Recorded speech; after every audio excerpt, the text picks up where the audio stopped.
本の皆さん、私は2ヶ月、ちょっと過ぎぐらいに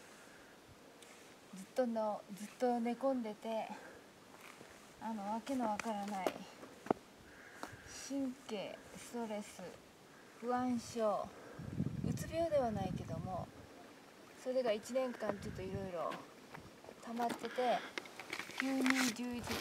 月の初めに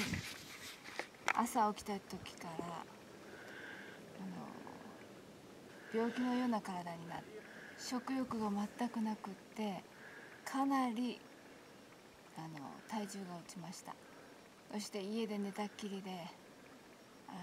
いろんな体にこの頭のブレインケミカルがインバランスしていろんな症状が来るわけですね、体に。そしてもう絶望して、もう死にたいぐらいに辛くて、そういう2ヶ月ちょっと過ぎました。そして家族の勧めで、このユタ州の、私はユタ州に住んでるんですけど、南ユタにザイオンズっていうところがあります。他にもいろいろあるんですけど、このザイオンズに行ってみないかっていうことを誘われて、そういうちょっとエネルギーもなかったけど、家でじっとしてるよりはまあいいかなと思って行ってみました。で、私が一日に、食べれる量は、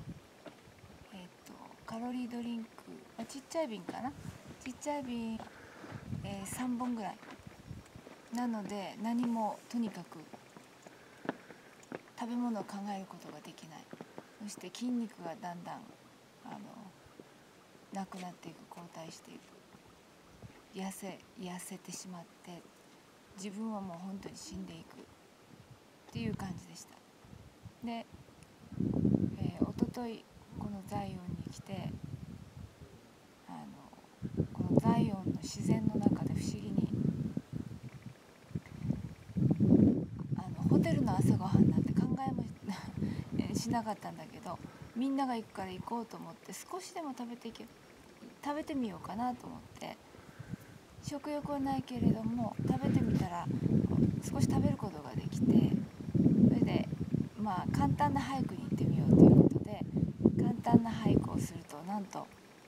気分が良くて、完全ではないけども気分が良くて歩くことができて、この自分でも不思議で、なぜ歩くことができるのかな。やっぱり自然の中の力ってすごいんだなと思って、本当に今日は2日目ですけど、今日も同じことが続いています。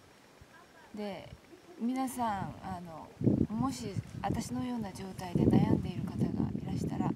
さまざまなその状況は違うと思いますが、自然の力はすごいですので、森に入ってみてください。近くの森でもいいです。で、そこで時間を過ごして治していくのはとてもいいことだと思います。神様が作ったこの自然の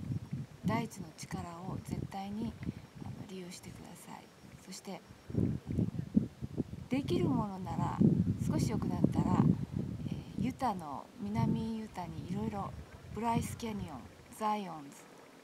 いろいろありますので、ぜひ来てこの素晴らしさを知っていただきたいと思います。ちょっとした私の経験です。終わります。そこに敦子さんが大地の力を吸収してます。癒しの力。裸足で降りる敦子様がまたアーシングのつもりで大地の